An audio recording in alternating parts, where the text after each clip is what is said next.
Namumblema kayo sa inyong chipping gun, ayaw mag-humming. So wala nang takip to. Mayroon siyang takip pero parang lost thread na yata. Yan o. So lost thread na. So hindi siya kailangang i-thread kasi wala na o. So isa to sa mga dapat bilhin. Malaking halaga nito. Malaki ang roll dito guys sa ating chipping gun. So ang problema nito ay mag-humming. Umaandar to pero ayaw mag-hum. So ngayon i-check natin kung ano yung mga piyesa na kailangan natin. Okay, watch until the end of this video. And sa mga hindi pa nakapag-subscribe sa ating channel, please like and subscribe. Let's go.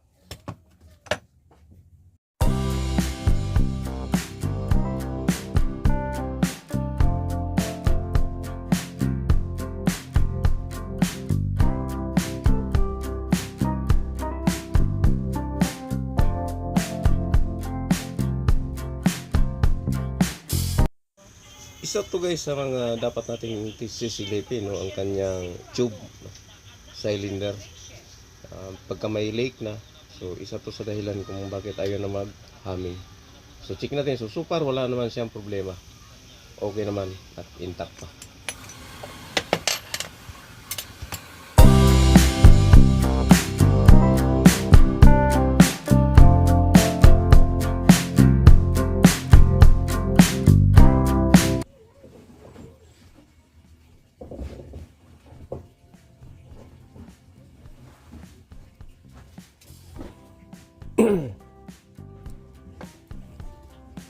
So guys, yung dahilan ng kanyang humming, ano? Kaya siya walang humming dahil dito sa mga gasket na ito. Ayan. So pangalawang tinitingnan natin dito is itong ano, kanyang tawag nito, cylinder. Baka kasi may leak na, pero sa tingin ko is wala pa naman.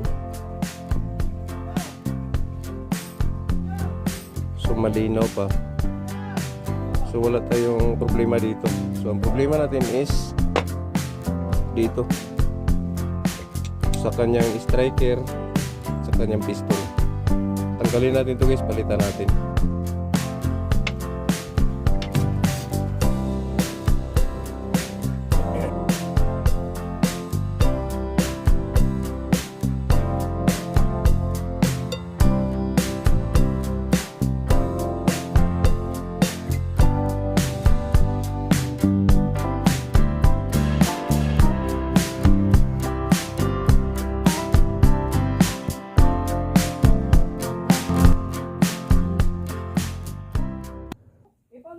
So ito guys, mayroon pa siyang natitirang ano, no.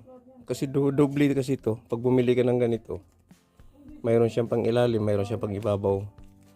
So dito sa ating piston, mayroon pa siyang pang ilalim. Dito naman sa ating striker, pati pang ilalim mula na.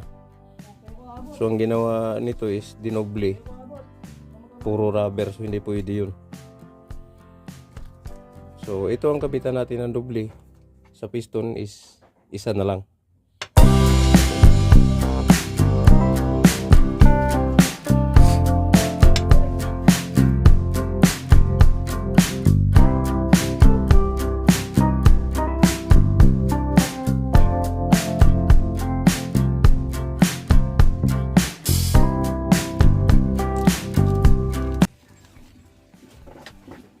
So dito sa ating striker guys, dalawahin natin, no, kasi dalawa ang wala.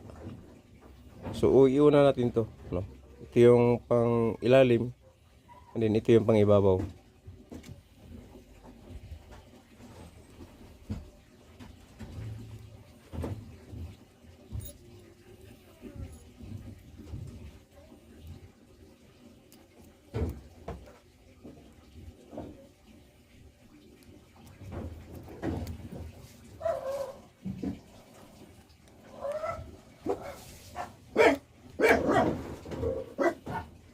Yan. So okay na siya. And then ito na.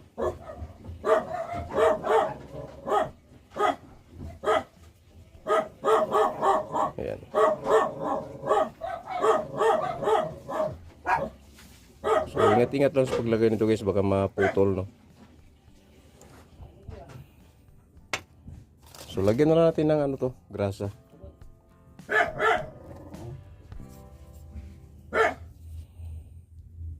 So huwag na kayong gumamit ng mga ganito. Pwede naman to pero pang madalian lang to.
So ngayon guys, instead na ito yung kabit natin, ito yung original niya. Kaso hindi na pwede kasi lost thread na. So meron tayong binili, no. So hopefully na ano, kasya to. Kaso nag-order ulit tayo ng ano, ng kanyang ring gasket. Mayroon na palang kasamang o-ring to, no. So i-reserve na lang natin to kasi medyo mahal din to guys. Sa Makita mahal to. 400 to. Kaya is reserve na lang natin yan.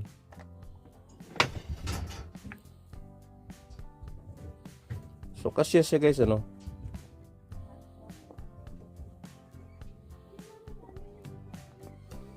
Guys, kung ganito ang sa tingin nyo is ganito ang model ng inyong chipping gun, no? Hindi siya Makita. Pero ka-brand siya ng ano lang siya, pisa lang siya ng Makita. Kaya lang ang pisa ng Makita is napakamahal. So itong binili natin guys is mga ano lang to, class A lang to. So ito ingatan to guys, itong takip to kasi malaki ang roll nito sa ating chipping gun. Pag ito nasira,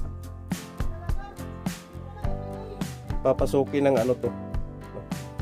Kasi ang trabaho nito guys is tibag, murong tibag, alikabok.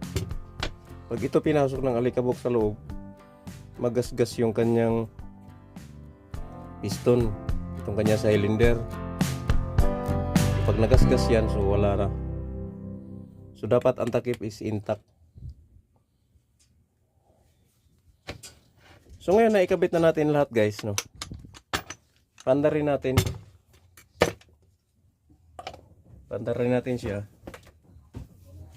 So kanina hindi natin pinaandar to kasi alam ko naman umaandar to. Kaya lang dahil sa haming wala. So yun na guys, no.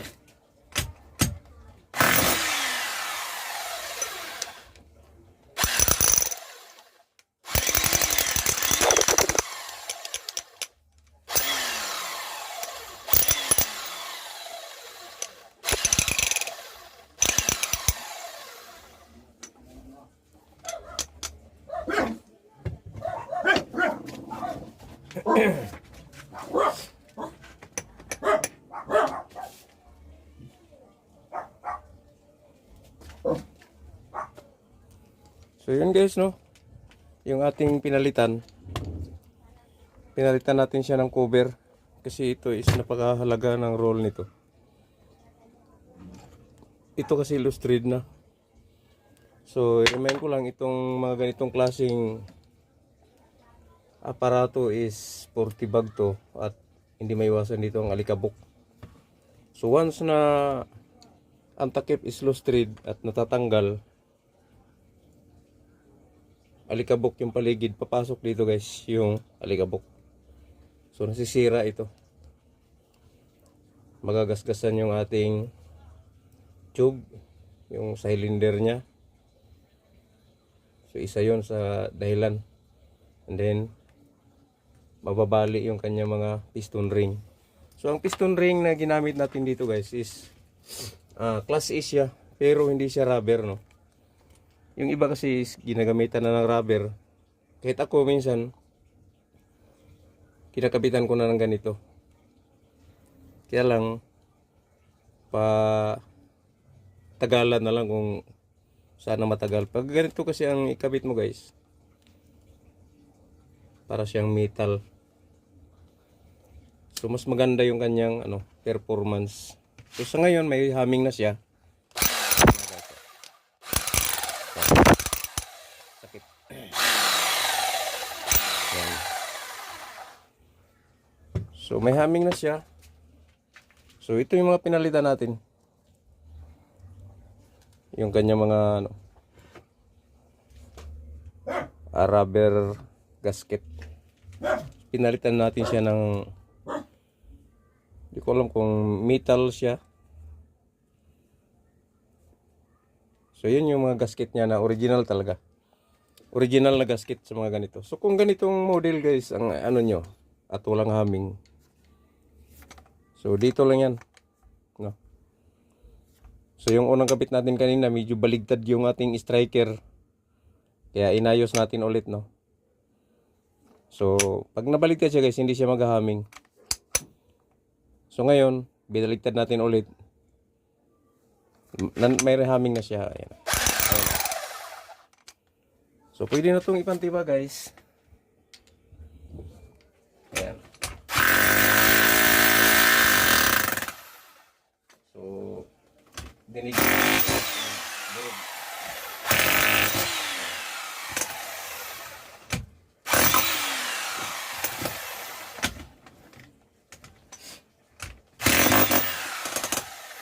So baka masira yung flooring natin guys, no? So hindi siya makita, no? Pero kalok-alike siya ng mga makita. Ang pisa naman ng makita at sa kapisa nito, pwede siyang ikabit. Pero mas pinili kong bumili sa online ng pisa talaga nito. So tignan nyo lang yung itsura nito guys. Makikita nyo sa online yung mga pisa. Sa online ko binili kasi pag sa makita ka bibili kasi is napakahirap bumili sa kanila. Ang mamahal. Duruin mo guys itong isa na ito. Ayan. Sa makita ito, ang presyo nito is 600. So dalawa yun. Isa ito pang ilalim, pang ibabaw ng piston ring, 600, idi 1 to. Isa striker, dalawa rin. So pumapatak na 2,400 lahat yun. Mga piston ring pa lang yun sa makita, no? So kaya hindi tayo bumili ng original na makita kasi napakamahal. So ang binili natin guys is ano lang, class A, pero di hamak na mas maganda naman dito.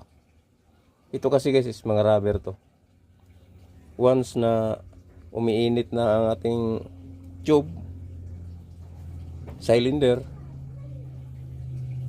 nababawasan ang performance nito guys, no? Kaya after the long run, papalit na naman. Ayos. So guys, maraming salamat sa mga hindi pa nakapag-subscribe guys sa ating channel. Please like and subscribe, Beams Channel TV. So ito guys, balik na natin to, no? Ang mayari nito guys is school kung saan tayo nag-maintenance. Okay guys, thank you very much. Bye bye.